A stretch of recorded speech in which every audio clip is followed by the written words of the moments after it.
Hello YouTube, my name is Nero and today some Call of Duty Black Ops 3 and it has finally happened. Treyarch has broke the seal and supply drops are no longer exclusively cosmetic only content. People have been asking me to make a video talking about this since the update on Tuesday, and of course I did my supply drop opening video and I did Dear Near yesterday, so we finally have time to do it today.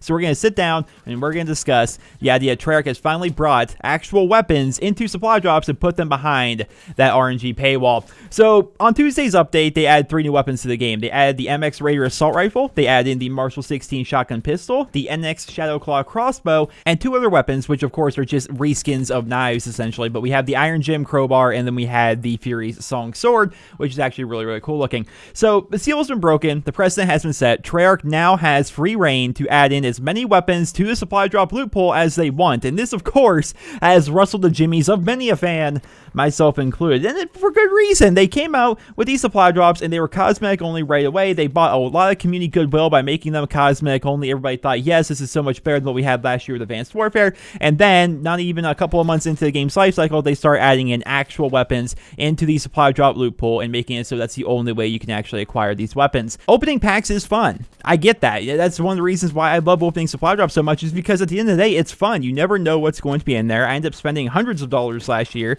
on Advanced Warfare opening supply drops. I've already spent several $100s this year in Black Ops 3 opening up supply drops. It's fun to open these things up because you never know what's going to be in there. However, what is not fun is when there are non-cosmetic items in those packs. For the community as a whole, that's not fun because it's completely up to chance as to whether or not you're actually going to be able to acquire those weapons, which will actually have an impact on the game. The way we had it before was better. You know, in Black Ops 3, they had so there was only cosmetic items in those supply drops, cosmetic reskins of your knife in the form of a butterfly knife or brass knuckles or a wrench and a bunch of different camos and a bunch of different stuff for your specialists. That was all fun. But when they add actual weapons into the game, that's a bit different. Cosmetic is one thing, they're just skins, you know, they're color changes, they're camos, they don't affect the actual gameplay. Weapons, on the other hand, they do actually affect the gameplay, and it's frustrating that others have access to weapons that you don't, not because they spent more money than you, not because they earned them in-game, or not because they're a better player, but because they got luckier than you. That's what it really comes down to. Make no mistake, supply drops are a slot machine. With every COD point or every crypto key that you spend, you are pulling down that lever, just hoping for the best. And fans have been crying out ever since this update, and rightfully so. They've been crying out for these weapons to become earnable or purchasable somehow outside of supply drops. I think that's the best way to go. I've been suggesting that since day one. If they're going to make actual weapons come to the game as DLC, make them directly purchasable and don't just make it so it's complete RNG as to whether or not you actually can acquire these weapons. If you ask me, that's the most consumer-friendly option of all of them. You just leave them in the supply drop loophole. I mean, keep them in there, sure, make it so you can still randomly get them via supply drops, that would be nice, but also make it so we can actually purchase these weapons for $1.99 each if we so choose. Now, the price is going to be varying. Some people say $2 is too much for one weapon because it's $1.30 the price of the game, but I think it's a nice middle ground. I think for $2, that's kind of like a fair deal for both the consumer as well as Treyarch themselves. You know, for $1.99, that's what they charge for some camos and whatnot, so to charge that for a gun would be pretty good, although they'd probably make it $3.99 or something like that. What did the weapons in Call of Duty Ghosts cost? Eventually, after a while, they made it so you could purchase the Ripper and the Maverick individually. I think they were either $4 or $5, something along those lines. So just make it so the weapons are purchasable, but I highly doubt this will ever happen because make no mistake, guys, Treyarch, Activision, Call of Duty, they are all a business. They are in the business of making money, and they are going to make a much bigger profit from random supply drops than they would from direct purchase DLC. A case in point would be myself. I spent over $100 in my most recent supply drop opening video trying to hunt down some of these new weapons. I didn't get a single weapon. I got tons of camos, I got tons of calling cards, I got tons of gestures and taunts, I got tons of specialist gear, but no real weapon. And therein lies the problem. There are hundreds of pieces of cosmetic gear in the loot pool for Black Ops 3 and only 3 actual weapons. Now again, I'm not only counting the actual weapons. If you want to count like the tire iron or the wrench or the sword, stuff like that, that could be counted as well. But in terms of actual weapons that aren't just knife reskins, There's only 3 of them right now. The chances of you actually getting a weapon are incredibly low.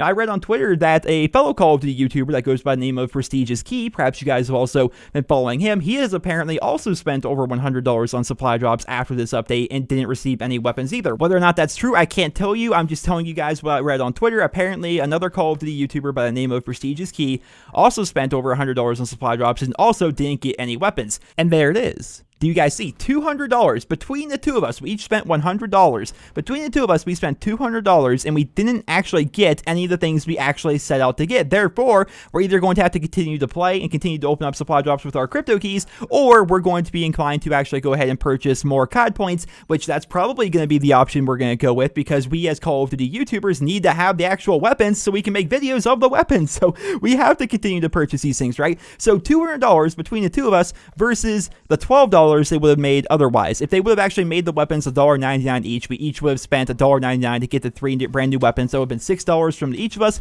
$12 in total. So $12 versus $200. Which one is Treyarch going to go with? And that's just from the two of us. That's not counting the countless people out there who also purchased COD points to try and get these weapons and didn't end up actually getting what they wanted. What's craziest about all of this is that it costs the studio next to nothing to actually make these weapons. Now, I'm no game developer. I don't even play one on TV, but I do know, however, that Sledgehammer was putting in new weapons into the supply drops left and right last year with Advanced Warfare, and they continued to do it even after the game's life cycle was over and adding in new weapons after Black Ops 3 has come out, because to me, it's probably not that hard to actually just make a weapon. I mean, there are hundreds of weapons that have been made over the years, and every single Call of Duty game, how many weapons are actually in there if you think about it? 50? Would it be a stretch to say between launchers and secondaries and special weapons and primary weapons? Would it be a stretch to say there's 50 weapons-ish in every single Call of Duty game? It's not that hard for them to put this stuff in there. And then they start adding in more with supply drops, and it's because it makes them money. It's because at the end of the day, they're going to make more money behind this RNG slot machine chance than they would if they were to actually make a direct purchase DLC option. Now, what can we do about this? What can we do to try to convince Treyarch to not go along these lines?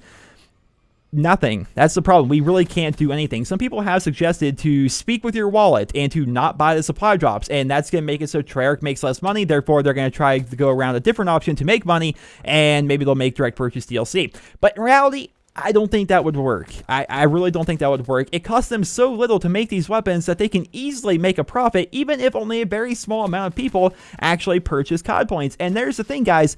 We are the enthusiasts.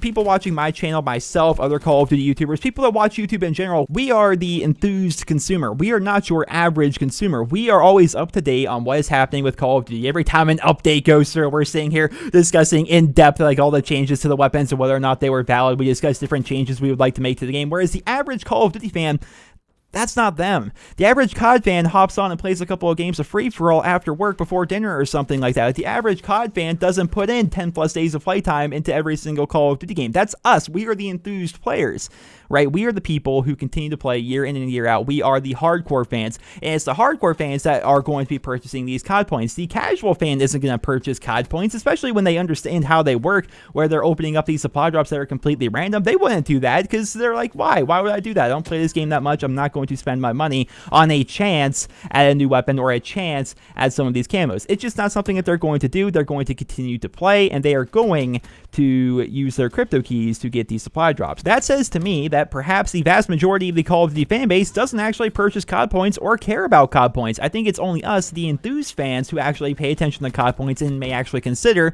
purchasing these COD points. So I don't think they're actually making a giant killing off of COD points. I think it's just a nice little buffer to their income. I think they're making a little bit of extra money as a result of COD points and these supply drops, and the adding in weapons is how they're going to make even more money, because if people weren't going to purchase COD points before because they didn't really care too much about having a wrench reskin of their knife, or they didn't care too much about having specialist armor or anything like that, then maybe they will be more enticed to actually purchase COD points if there's actual weapons in the loot pool. Now, a rumor has been going around that Treyarch was actually forced by Activision to add in these weapons to supply drops. Whether or not this is true, I can't say. Some people look at Treyarch as this angelic company that can really do no wrong, and myself included. I've always loved Treyarch. I've had this hatred of Infinity Ward for a couple of years now, and Treyarch has always been the opposite opposite of that to me. They could do no wrong in my opinion. They always seem to put out great games. I loved World at War. I loved Black Ops 2, and now Black Ops 3. I love this company. So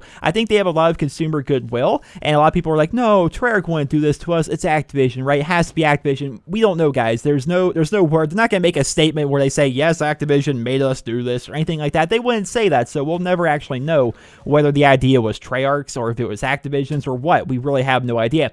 So what can we do? What can we actually do about all of this? We can wait. We can wait to see if Treyarch is going to make these weapons directly purchasable. We can wait to see if they're going to add in even more weapons to supply drops, if they're going to go down that road. We can wait to see if they would possibly make a weapon DLC bundle where we can purchase all this stuff for a flat rate. But that's really about it. Now, I'd like to say here at the end of the video that I don't believe Black Ops 3 has become paid to win as a result of these weapons being behind an RNG paywall. I mean, we're talking about a pistol, a rifle, and a crossbow here. There are plenty of perfectly viable weapons available already in-game, and there are a lot of people who are saying that these weapons already feel incredibly underpowered anyways, right? So I don't feel as though the game's becoming pay to win. There's always the possibility in the future that they would add in some ridiculously OP weapon to supply drop loot pool, and that's going to make it so it's a little bit pay to win. But like I mentioned, the problem is the system has an inherent flaw in it, and that flaw is by design because it's there to create a complete chance as to whether or not you'll ever actually acquire these weapons. That's the problem with it. You know, people will be running around with these weapons not because they're a better player than you, not even because they spent more money than you, but because these people got luckier than you. That's what it really comes down to. People want to be able to earn these weapons somehow, but I don't see Treyarch actually doing that because they want to make money. That's the whole thing. It's a business at the end of the day, guys. They're in here to make money, so you're gonna have to pay for these weapons in one way or another, or get very, very lucky. That's kind of the middle ground that they've gone with. You can still get these weapons just by playing, but the chances of that are very, very low. Now, I'm sure there's some of you guys out there who actually have acquired these weapons already just by playing the game and opening up your supply drops with your crypto keys. There's also people who have been playing a ton who haven't gotten them. There's also people that have been paid a lot of money and haven't got them. There's also people who have been playing and paying a lot who haven't gotten these. It's all complete RNG, and at the end of the day, that is very anti-consumer when you're talking about something that can actually affect the game, an actual weapon that you can actually use, and not just a cosmetic reskin like a camo or gear for your specialist or a calling card or an emote that you can have at the end of the game, right? It's very anti-consumer in my own personal opinion, and apparently in a move to possibly alleviate some of the tension from the community, Treyarch just today, actually like half an hour before I started recording this video, has announced that there is going to be a double XP and double weapon XP weekend for multiplayer and zombies starting tomorrow, January 12th, and is going to be running until January 15th. No doubt in my mind, this is to alleviate some of that tension from the community without actually changing around the flaw that there's weapons in supply drops, and the only way to actually get them is complete RNG chance. We all have a bad taste in our mouth last year from Advanced Warfare. Nobody liked the system in Advanced Warfare. While it was fun and it was nice to, open these supply drops and have fun doing that, at the end of the day, it was an incredibly unfair system because there was actual, really good weapons available to you in Advanced Warfare via supply drops, as in upgrades like the Inferno or the Obsidian Steed or the Speakeasy. You guys know the popular weapons, right? It was annoying for the people that just wasn't lucky enough to actually get those weapons, and the same thing is starting to happen here in Black Ops 3, where while these weapons may not be overpowered, there's still weapons that are available to people that they don't have access to just because they were unlucky. And that, ladies and gentlemen, is the flaw with the system. And those, ladies and gentlemen, are my thoughts on Treyarch adding actual weapons into the Black Ops 3 supply drop loot pool. Certainly a very controversial decision, but a decision that has been made nonetheless, and now we just have to deal with it. There's not a whole lot we can do, ladies and gentlemen. I hope you guys all enjoyed this video. I hope you guys all found it helpful and informative. Let me know your thoughts in the comment section below, and I hope you guys all have a wonderful day.